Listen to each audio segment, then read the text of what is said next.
8 महीने रहे। उसके बाद वे मथुरा गए। 1 वर्ष वो गुरुकुल जाते हैं। गुरुकुल से वापस लौटकर अब अपने मथुरा में ही राजकाज के कार्यों में लग चुके हैं। पर अभी भी ठाकुर जी को वृंदावन की, यशोदा मैया की, नंद बाबा की, गोपियों की बहुत याद आती थी। गोपियां, यशोदा मैया ये तो कदाचित अपना दुख आपस में बांट लिया करती थी, पर ठाकुर जी तो किसी के साथ नहीं बांट पाते थे। कहते ना, घर का जो कोई एक जिम्मेदार व्यक्ति होता है जिस पर सब निर्भर होते हैं, वो अगर एक बार टूट जाए, रो दे, कमजोर पड़ जाए तो सारे कमजोर पड़ जाते हैं। तो ठाकुर जी भी किसी के सामने अपना दुख नहीं बांट पाते थे, अकेले घुटते थे। मथुरा में उनके साथ उनके अतरंग सखा रहते थे, उद्धव जी। अतरंग सखा किसे कहते हैं? घनिष्ठ मित्र, बेस्ट फ्रेंड, जिससे कोई बात छिपी ना, ऐसा मित्र। हर बात वो जानता है आपके जीवन की, आपका घनिष्ठ मित्र। आप जैसा है, आप क्या कहना चाहते हैं उससे पहले वो समझ लेता है उसे। और उद्धव जी केवल अतरंग सखा ही नहीं थे, वे रूप, रंग, गुण, हर चीज में वे ठाकुर जी जैसे थे, वो उनके जैसे ही दिखते थे। और उन्होंने देवताओं के गुरु बृहस्पति महाराज से शिक्षा ली थी। कहने का तात्पर्य है वो ज्ञान का भंडार थे उद्धव जी। गुण, रूप, रंग सब में वो ठाकुर जी जैसे दिखते थे। वो कई बार ठाकुर जी को रोते हुए देखते हैं, ब्रज को याद करते हुए। वो असमंजस में पड़ जाते हैं कि भगवान किस लिए रो रहे हैं, पर पूछने की हिम्मत नहीं होती कभी। मित्र जरूर है, पर ये तो जानते हैं कि वो भगवान है। अब असमंजस में क्यों पड़ जाते? क्योंकि उद्धव जी में एक कमी थी, बाकी सब में वो ठाकुर जी जैसे थे, सिवाय एक चीज में। उनके लिए सबसे ऊपर, सबसे बड़ा लक्ष्य जीवन का मोक्ष था। ज्ञान, मोक्ष, मुक्ति, कल्याण,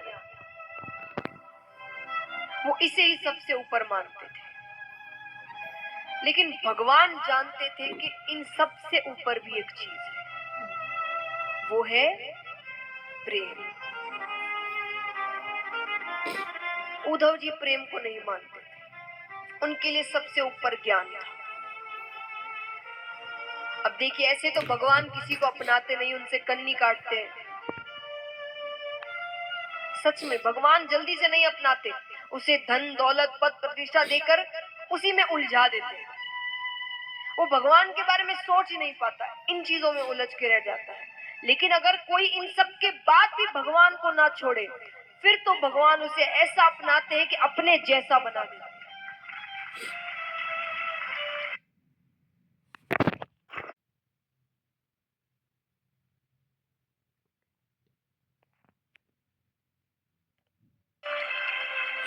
तो ठाकुर जी चाहते थे उद्धव जी में सारे गुण हैं भगवान जैसे, सिवाय एक के, तो वो गुण भी आ जाए। वो प्रेम तत्व को समझे। प्रेम से बड़ा कुछ भी नहीं।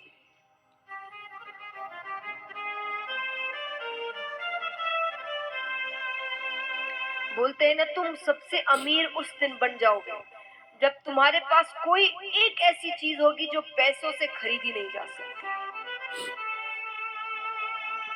उस दिन असल में हम अमीर होंगे।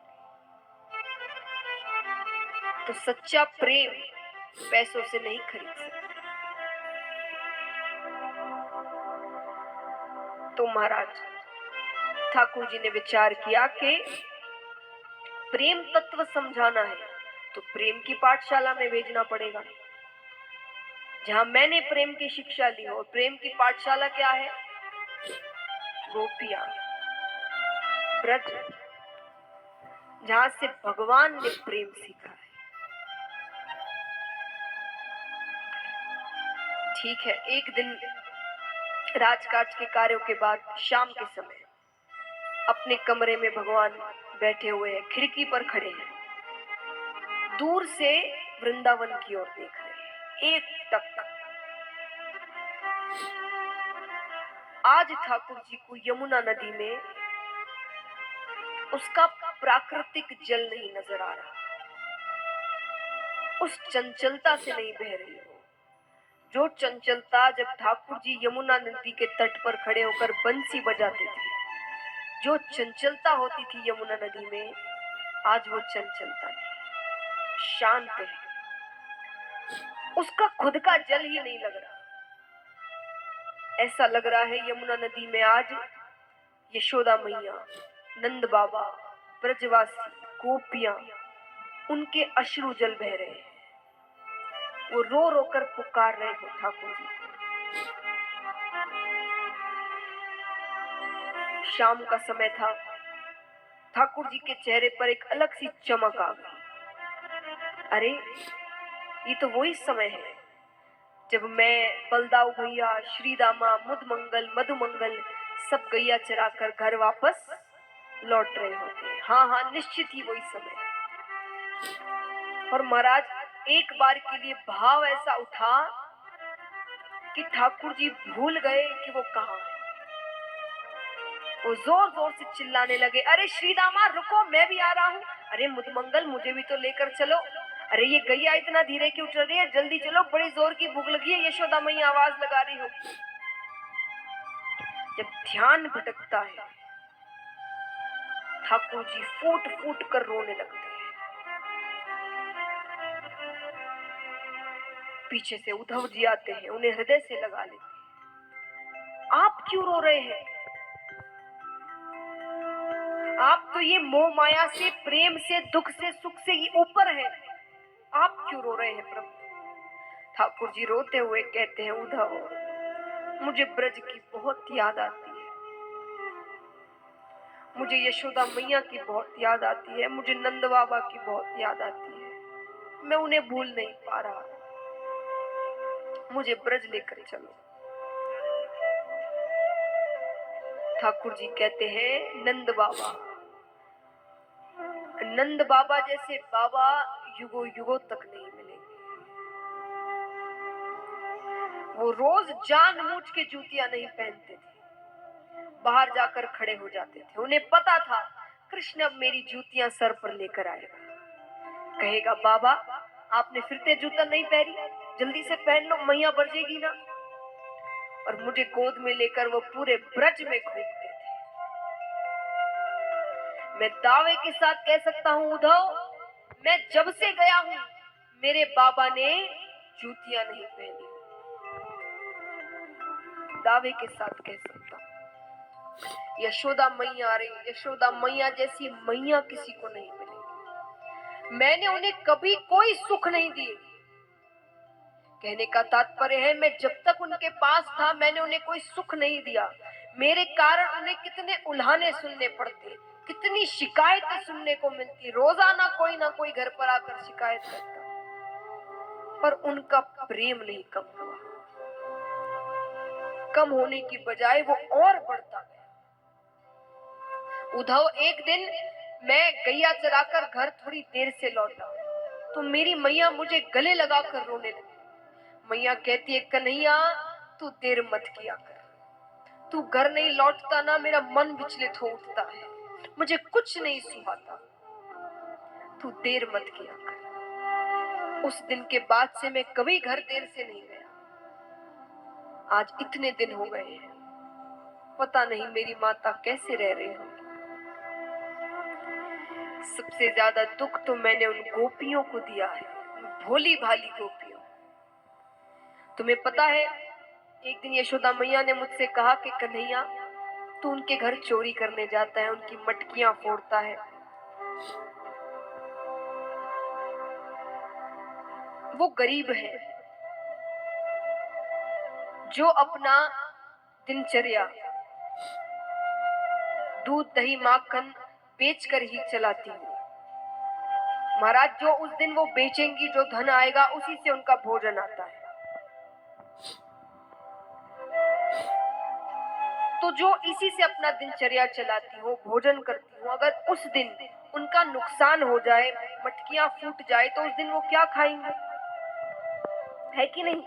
तो तू समझता क्यों नहीं? वो इतने धनवान थोड़ी है, वो गरीब है। तो उनके घर चोरी मत किया कर। तो मैं कई दिनों तक उनके घर नहीं गया चोरी करने, मैंने मटकियां नहीं फोड़ी। तुम्हें पता है कुछ दिन बाद सारी गोपियां घर आ गई, आकर कहती है, यशोदा कन्हैया सिर्फ तेरा ही बेटा है क्या? हमारा कुछ नहीं? मटकियां फोड़ता है तो फोड़ने दो, चोरी करता है तो करने दो, पर असल में गरीब हम उस दिन हो जाएंगे जिस दिन कन्हैया हमारे घर नहीं आए।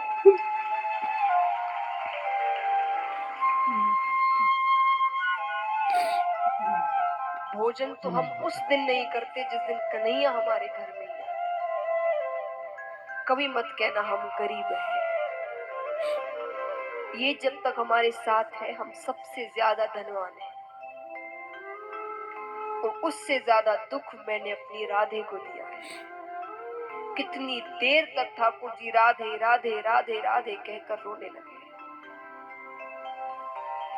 उद्धव जी कहते हैं, प्रभु आप उन अनपढ़ गवार ब्रजवासियों को ज्ञान से भी तो समझा सकते थे कि उन्हें मोक्ष की प्राप्ति करनी है। अनपढ़ गवार। ठाकुर जी ने कहा, तुम्हें कैसे पता वो अनपढ़ गवार है? अरे प्रभु, वो कहाँ गुरुकुल गए होंगे? जैसे आप गुरुकुल गए, मैं बृहस्पति जी से मैंने विद्या अर्जन किया, तो वो कहाँ गए होंगे? उनका काम तो दूध दही बेचना है। ठाकुर जी ने कहा, वैसे तो मैं भी 1 वर्ष के लिए ही गुरुकुल गया। 1 वर्ष में कोई कितना सीख लेगा? प्रभु आप तो खुद ज्ञान है, ज्ञान की शुरुआत आपसे हुई है। ठाकुर जी समझ गए ये सही समय है। ठाकुर जी ने कहा, उद्धव तुम मेरा काम करो, मैं नहीं कर सका, तुम ब्रज जाओ। ब्रज जाकर नंद बाबा, यशोदा मैया, गोपियां, उन्हें ज्ञान से समझाओ कि प्रेम कुछ नहीं है, उन्हें मोक्ष की प्राप्ति करनी है। उद्धव जी ने कहा, ठीक है मैं चला जाऊंगा, उन्हें अपने ज्ञान पर भरोसा है, पर मेरे वस्त्र पहनकर जाओ। उन्होंने अपना पीतांबर दिया, कुंडल दिए, मुकुट दिए। तो उद्धव जी ने कहा, इनकी क्या जरूरत है? बोले, इसके सिवा बात करना तो दूर, कोई तुम्हें देखेगा भी नहीं। इन चीजों से उन्हें एक बार लगेगा कि मैं आ गया, तो जरूर नजर उठाकर तुम्हें देख सकते हैं। ठीक है, जाने से पहले ठाकुर जी सबका हुलिया बताते हैं, कौन कैसा दिखता है, किसकी विरह वेदना किस हद तक होगी, सब समझाते हैं। रास्ते में उद्धव जी विचार कर लेते हैं किसको कैसे समझाना है। सब पूरे विश्वास के साथ जा रहे हैं कि तुम मैं आराम से कर लूं। सब अपने स्थान पर बैठ जाएं महाराज।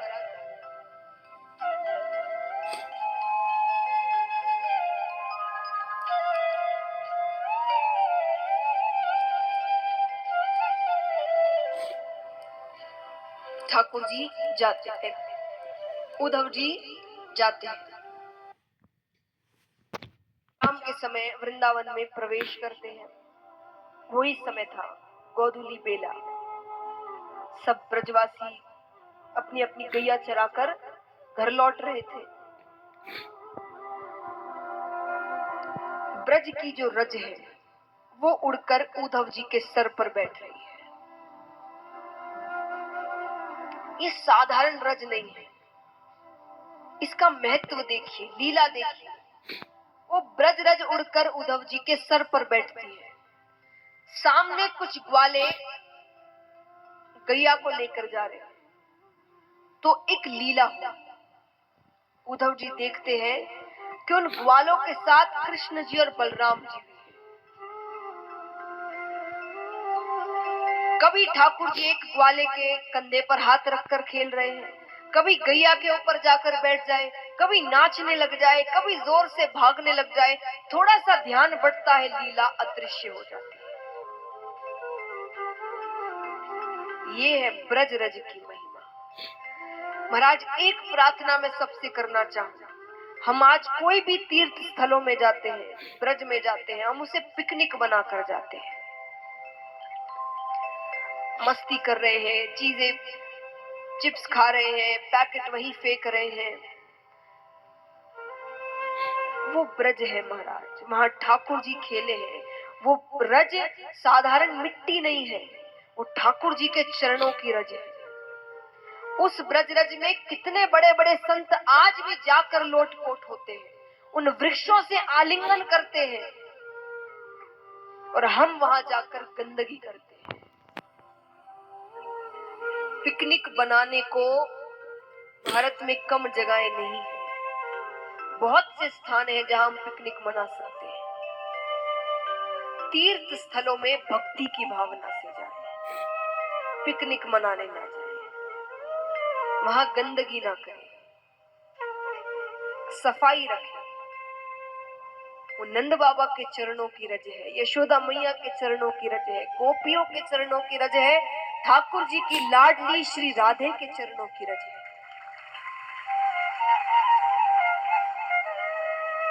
तो महाराज ठाकुर जी उद्धव जी आगे जाते हैं, कुछ गोपियां जा रही थी, उनसे पूछते हैं कि भैया नंदराय जी का घर कहाँ है?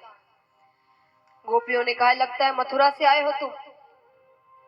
उन्होंने कहा तुम्हें कैसे पता? मथुरा से आने वाले ही नंदराय जी का घर पूछते हैं, बाकी तो सबको पता है। पथिक, ये जो जल देख रहे हो ना नीचे, हाँ, इस जल के साथ साथ चले जाओ, तुम्हें नंद बाबा का घर मिल जाए। और ये साधारण जल नहीं है, ये जब से कन्हैया गया है तब से नंद बाबा और यशोदा मैया के जो अश्रु जल बह रहे हैं ना, ये वो जल है। तुम मथुरावासी सब कुछ तो लेकर चले गए हमसे, क्या लेने आए हो? रास्ते में जा रहे हैं, वृंदावन की ओर देख रहे हैं, वृंदावन नहीं लग रहा, शमशान घाट लग रहा है। एक एक कोना ठाकुर जी को पुकार रहा हो ब्रज का। घर पहुंचते हैं, आवाज लगाते हैं, नंद बाबा, ओ नंदराय जी। एक साधारण सा जीव मनुष्य बाहर आता है। हाँ, कौन है? मैं उद्धव, कृष्ण का मित्र हूँ, नंद बाबा से मिलना है, उसका संदेश लेकर आया हूँ। दुबले पतले से व्यक्ति बाहर आते हैं,